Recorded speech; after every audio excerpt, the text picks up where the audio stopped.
This is Colville Mounsey for Nation News. This morning, in tracking the impact of the La Soufriere volcano, we are assessing the impact on the business sector. And who else better to talk to us than Mr. Tony Regisford, Executive Director of the St Vincent and the Grenadines Chamber of Commerce and Industry. Mr. Regisford will walk us through how the business sector is faring and the outlook thereof following the eruptions which began on the 9th of April. Morning, Mr. Regisford, and welcome to Nation News. Thank you, Colville, for your welcome, and good morning to your readers, viewers, whoever they might be. Okay. So, as I would have mentioned in the introduction, the business sector has been suffering. I don't want to use the word suffering per se, but they have been having some impacts from the pandemic first, and now you have the eruption of the La Soufriere volcano, which has set things back even further. Tell us how are they faring at this moment? Well, as you rightly put it, the COVID pandemic presented quite a few challenges, not dissimilar to the ones that you have had in Barbados. The sectors that were impacted the most here with the COVID were the leisure and entertainment, hospitality sectors. St Vincent kept the mill turning over. We never had really a shutdown per se. So that was good. I feel the business community appreciated that. Clearly, we were responsibly enough to know that if it came to a shutdown, then we would have to comply. So it wasn't a question of being resistant to it. It was a question of being pragmatic. I mentioned the fact that we didn't shut down because I think that helped to keep things ticking over outside of the obvious sectors that were impacted because of lack of tourism and the social interactions for the leisure and entertainment sector because of the social distancing. Now comes the volcano. Okay, it's too early to say, to be honest with you, what the outlook is like, because we don't even know at this point when the volcano is actually going to go back to normal. Normal meaning remain quiet, for an extended period of time. So we are in a state of flux.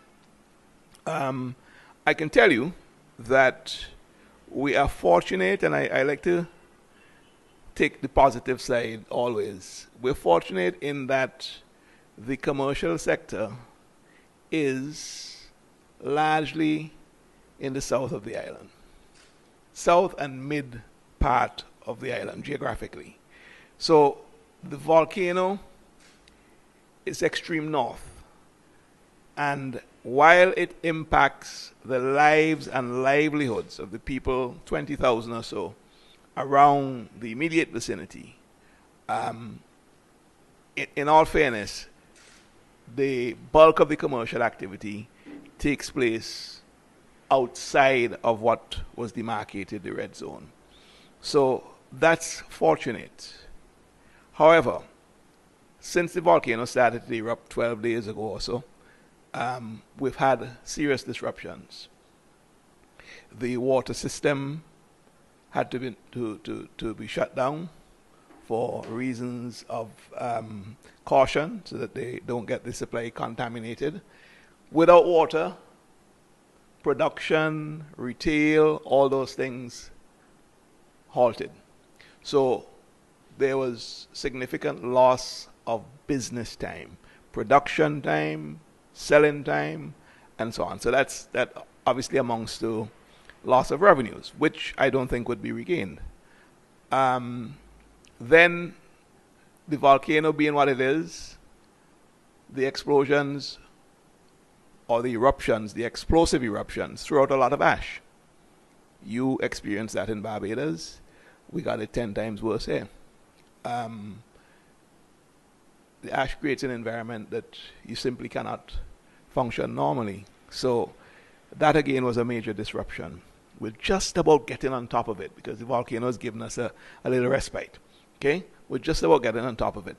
But again, loss of production time, loss of work hours. The employees for the businesses,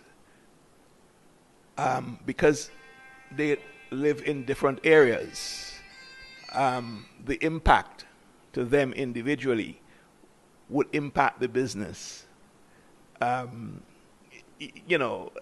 accordingly. So that was a challenge for businesses, having, half staff, some cases less than half, during the time of the eruptions. Let's talk about the outlook. So that's the obvious. The obvious is that we lost production, we lost revenues because we couldn't sell anything, we couldn't do any business. I don't have a figure on that in terms of quantifying it, but all businesses were affected. Okay? Given the fact that there is such uncertainty looming with regards to when this would all end, some experts are saying it could be months, but regardless of who you're getting the consensus from, it's going to be for a protracted period.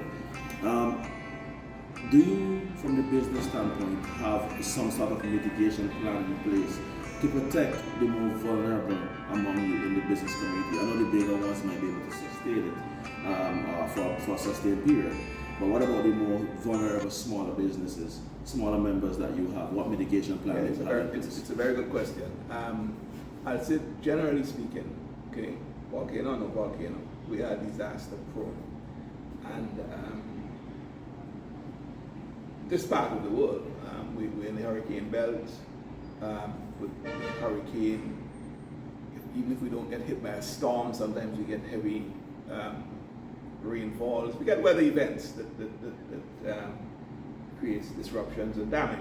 Okay, and on top of that, of course, we have the volcano.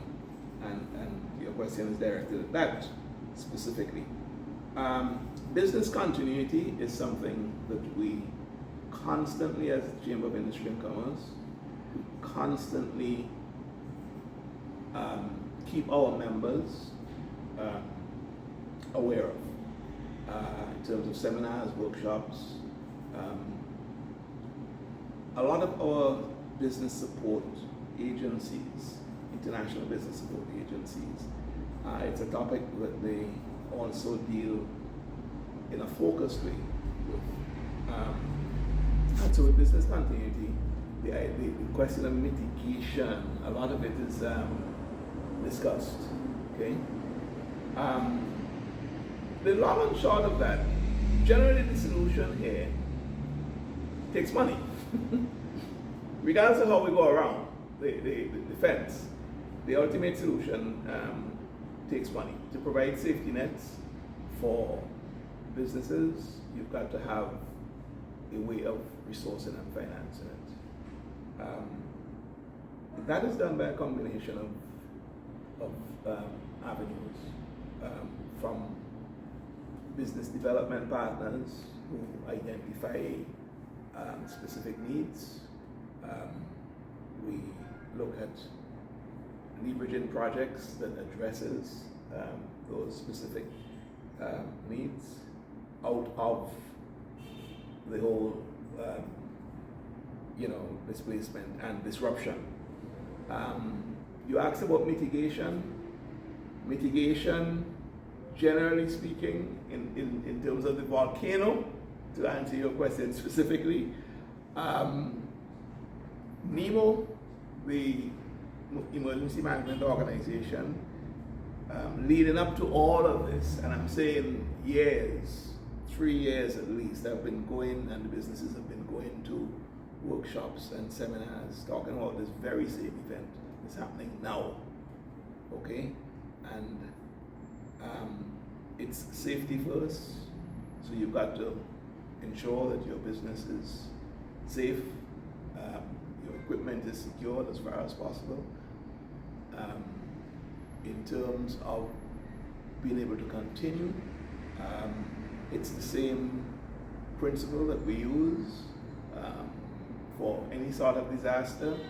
If you are holding a lot of data on hard drives and so on, make sure you have backups off premises. That's the sort of discipline that we try to inculcate. But when the actual event happens, all your planning, believe me, all your planning is good. But when the rubber hits the road, that's when you really have to think on your feet, you know? So I don't know if I've answered your question, but I'm just saying we don't have endless resources to keep every single business that's sinking as a result afloat. But together we try to leverage whatever help there is from our business partners, our business development partners, and the government, and our own community of businesses. Okay. Well, there you have it, Mr. Regisford. Thank you so much for taking the time out to speak with us. And do stay safe, sir, and have a pleasant day.